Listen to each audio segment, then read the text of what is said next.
Hey guys, it's Gal. If you've been following me on Instagram, you know that a couple weeks ago I was at this little thing called the Toronto International Film Festival. What is that, may you ask? It's one of the biggest alongside Sundance, Cannes, Venice, Telluride, etc. But don't worry, they're not one of the ones that do 8-minute standing ovations for every movie.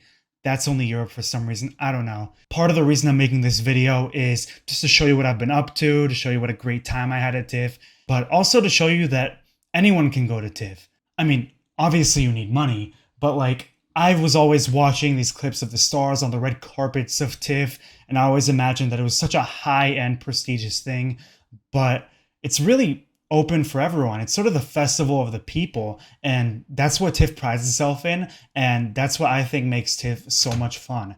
Is, you can just buy tickets. They're open to the public, even though they prioritize press and industry and so on. You can just, come to Toronto and watch as many movies as you'd like, however many that may be. This was my second TIFF. I went last year with a group of friends, the same group more or less that I went with this year.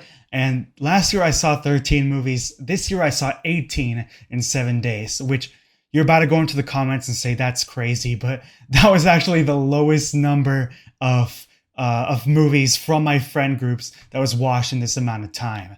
I mean, the number 25 was being thrown around, which, normal people will think that's crazy, but it was not that much for my film lover friend group. You guys know who you are. Now, one of the ways you can get into a lot of these screenings and not pay for that much is by being press, which I didn't apply this year, but if you have a film page like me, even if you're not writing for an outlet that's paying you, you can apply. And TIFF has just been a lot more inclusive this year when it comes to their press accreditation, and it comes with a lot of benefits, including free press and industry screenings, mentorship programs, press lounges that you can just hang out or work in, which is really cool. I mean, every time you see someone with a tag, it will tell you where they work and so on, if they're industry, or what they write for, if they're press. Usually TIFF is very star-studded. Last year I saw a lot of A-list actors, including Hugh Jackman and Daniel Craig. This year it's a little more complicated because, as you know, the WGA and the SAG, which are the writers and the actors,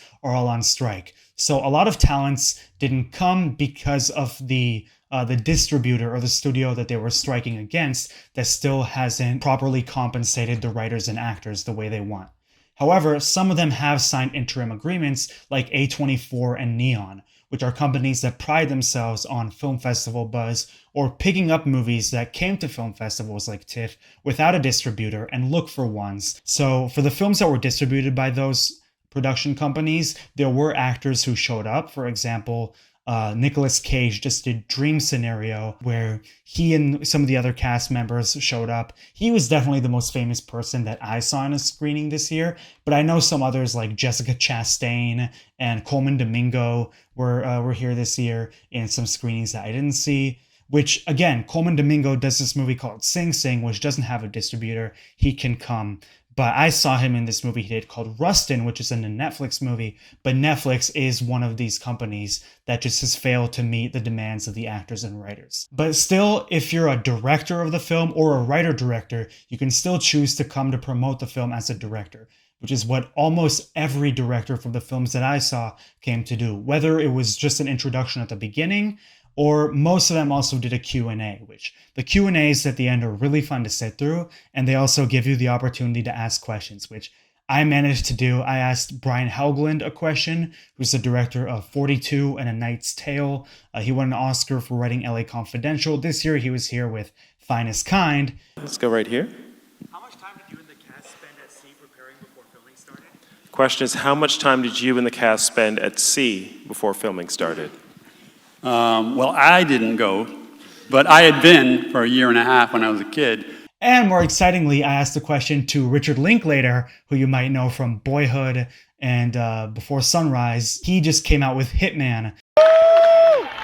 School of Rock! School of Rock! But another thing I really love about TIFF is just the overall environment. All the venues are on King Street, which they've got food trucks, giveaways, games that you can play, even free pizza, which is heaven for me. Just the festival avenue is really fun to hang out, and it's really fun to mingle with people and meet new people who just have the same interests as you. I managed to make some new friends at TIFF because just everyone's coming with this love of film, or they do different things, whether it's reviewing or podcasting or something in the industry that they're coming for. And it's really cool to hear everyone's experiences. So basically, Thursday morning, I flew in and took a massive nap at my Airbnb. My friends had this one movie, and I was just at the place alone, so took a much needed rest. And then we did a midnight movie called Didnt the Musical. The thing that's interesting about TIFF is they do these midnight screenings where the audience just goes wild. And Midnight Madness is usually movies that they predict will turn into cult hits. That's how they describe it. But it's like genre films, usually shorter than 2 hours because it's midnight. But usually I don't have the stomach for those. So I only did one.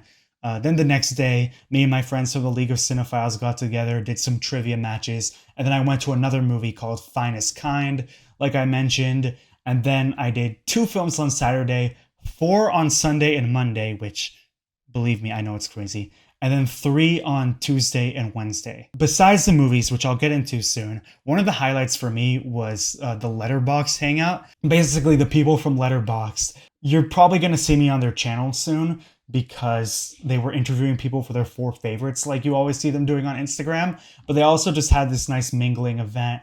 Devery Jacobs was there, who was promoting her film Backspot, and she's also the lead in the TV show Reservation Dogs, so it was cool to meet her. It was great to meet the Letterboxd people and just everyone who came to mingle there. So Letterboxd people, shout out. Oh wait, you didn't do it on 3! I will count. Okay. Wait, let me see. On 3. Okay, ready? Anyway, about the movies that I saw, before I get into the films that I really liked, I'll talk about some films that I didn't like. First of all, Pool Man, I think, is one of the worst movies I've seen this year. And it was a movie that me and my friends were excited for. Chris Pine directed it, and Danny DeVito, Annette Bening, they're in it too. It's just a really bad Chinatown ripoff. It starts out like a campy meme movie, and then it becomes pretty awful. Finest Kind, like I said, wasn't great. Some of my friends also hated it, but it's kind of a family drama that turns into a crime drama, and Tommy Lee Jones and Jenna Ortega are stuck in it. Another one I wasn't huge on was The Critic, which some people I talked to actually did like it, but it's just an Ian McKellen thriller about a theater critic who gets involved in some stuff that I can't really describe because I got so bored halfway into this movie. And then, like I said, Didnt the Musical. I don't know what the consensus on it will be. The critics love it so far. I personally wouldn't recommend it, but it does exactly what it sets out to be. But it's just a much worse version of Bros, in my opinion. So that's my take on the movies I saw that I didn't like. Now, as I said, I managed to watch 18 movies in the 7 days that I was at TIFF, so I'll just count down the top 10. So at number 10, I put Origin, which is directed by Ava DuVernay. It's an interesting drama with Ingenue Ellis. It felt uneven to me at times, and I didn't know what to think exactly when I first came out of it. But I do think it's got some interesting themes, and it's definitely a passion project from DuVernay. I'd say check it out. I don't know when it's coming yet. Number 9 is Rustin, which I think is an excellent movie you'll be able to watch on Netflix on November 17th. It's got an amazing performance from Coleman Domingo. I think he has to get nominated for an Oscar. And it shows you this guy who's really been ignored and forgotten by history, but actually helped orchestrate the March on Washington, in which MLK famously said, "I had a dream." So like I said, amazing lead performance from Domingo, and just a great civil rights movie that, shows you enough of the difficulties that he went through, but also leaves you feeling empowered and good at the end. Number 8, I put Next Goal Wins. It's directed by Taika Waititi and shows Michael Fassbender as a coach who helped the American Samoan team go up from originally being the worst soccer team in the world, or football. You can hate me for that in the comments. But yeah, this is one that the critics are not crazy about, but I loved it. I had so much fun with it, and it's really funny. I mean, Taika Waititi, you know his style. If he doesn't work for you, this is not going to work for you. If he does work for you, I think you'll at least have some good laughs with this one. My friends loved it too. And number 7 is Dumb Money, a movie that's actually already out in theaters.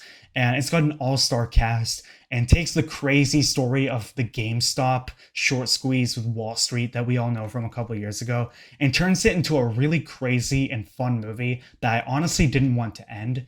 At number 6, I put Fingernails, which is, I love this movie. It's going to come out on Apple in October or November, I believe.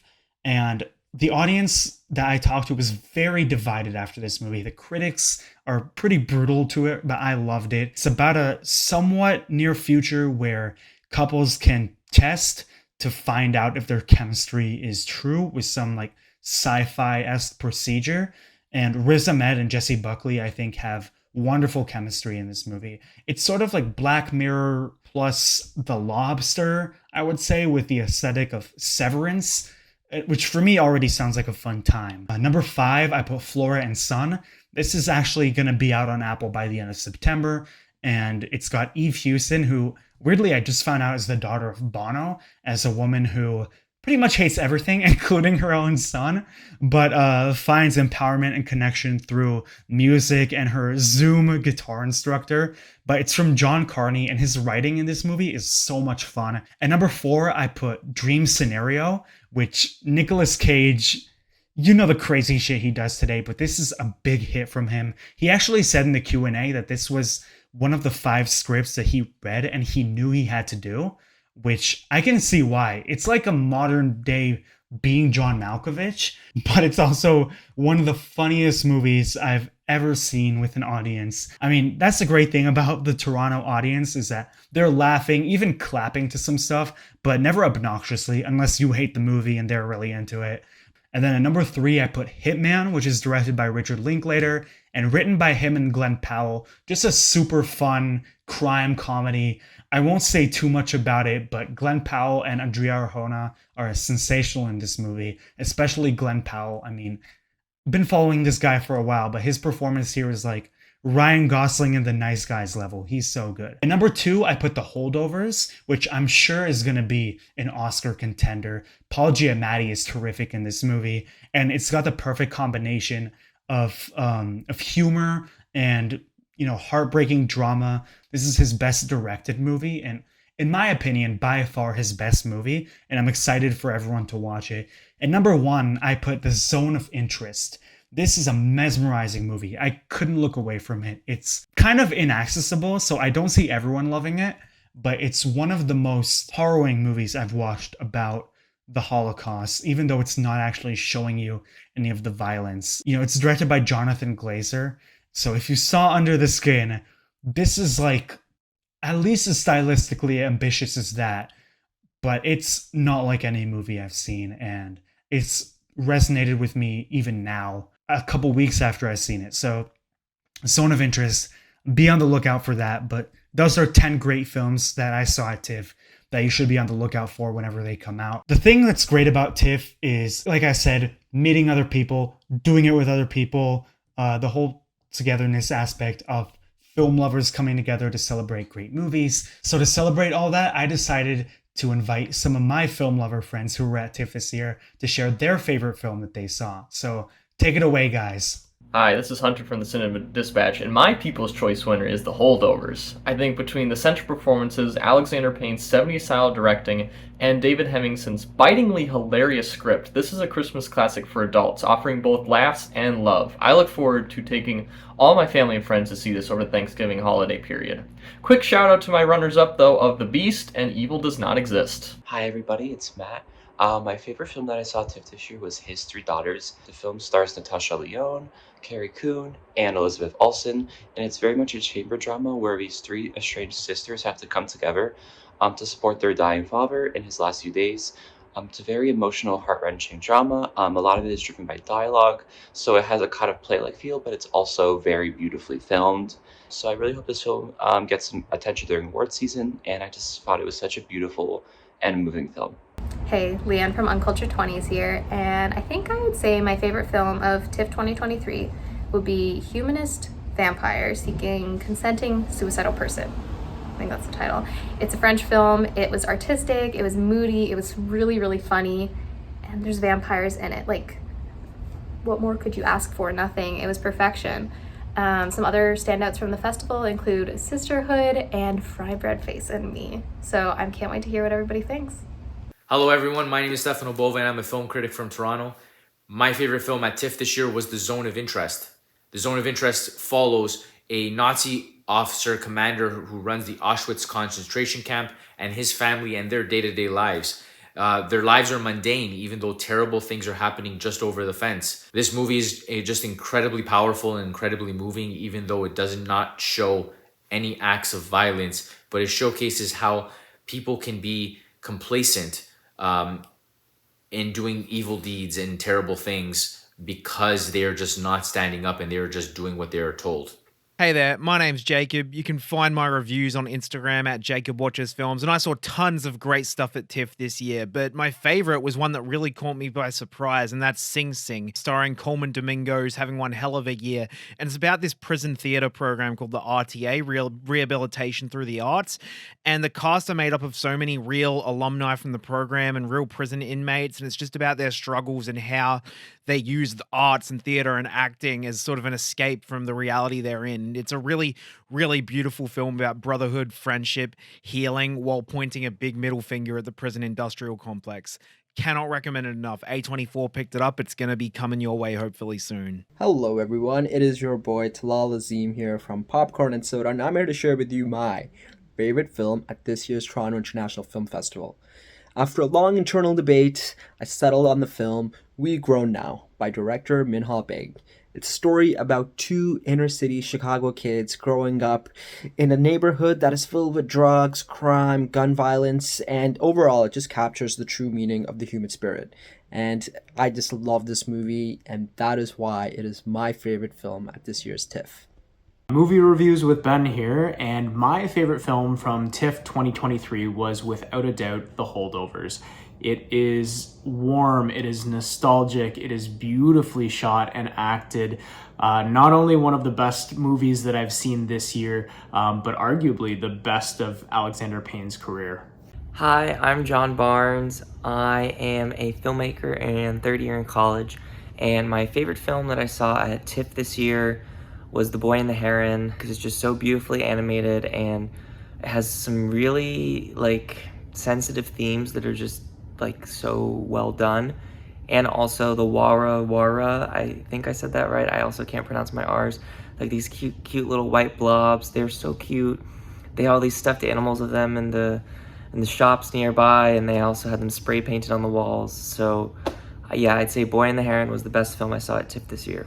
Hi, my name is Alana. On Letterboxd, I'm at Not Sentimental, and I was lucky enough to be able to attend TIFF this year as a member of the Media Inclusion Initiative. And while I was there, I watched about 15 films, and my favorite was definitely Days of Happiness. The premise might sound a little bit familiar. It follows a lesbian conductor, although I have to say this is tonally an incredibly different movie from Tar, shares almost no similarities. It's this really intimate, vulnerable portrait of a woman coming of age, and the way that the music is tied in is incredibly beautiful. As someone who has no orchestral knowledge, I feel like I was able to tell when a conducting performance was going incredible versus just okay based on these really subtle nuances in performance. So I would definitely recommend checking it out when it gets distribution wherever you live. Hey everyone, I'm James from First Reviews and local Toronto native, and today I want to talk to you about my favorite film of TIFF this year. So TIFF's always an amazing time. This year I didn't get to watch as many movies as I'd like to, but schedules are busy.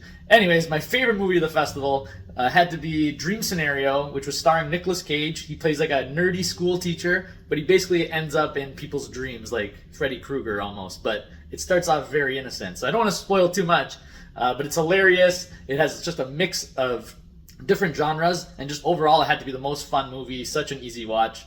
I hope you'll go watch it when it comes out. Hi, I'm Eden, and the best film that I saw at this year's Toronto International Film Festival was Ava DuVernay's latest feature, Origin.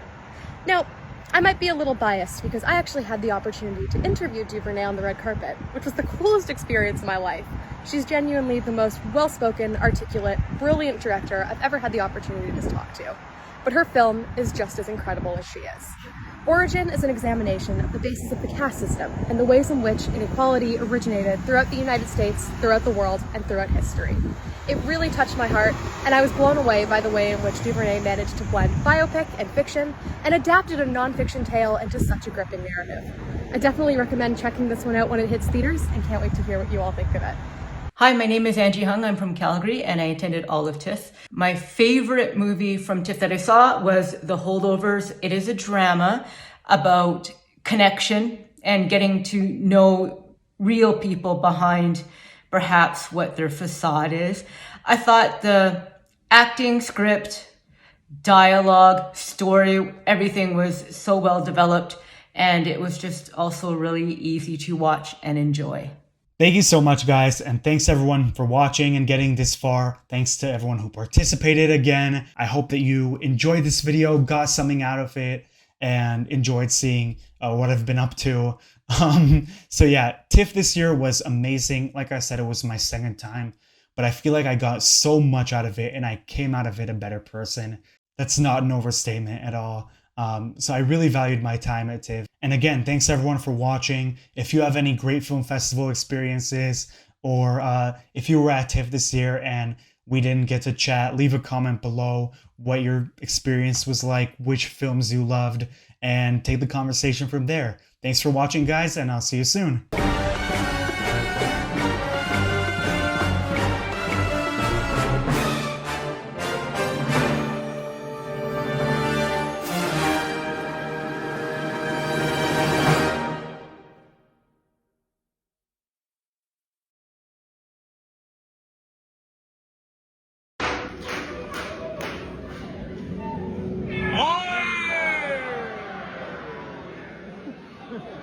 The best part of TIFF.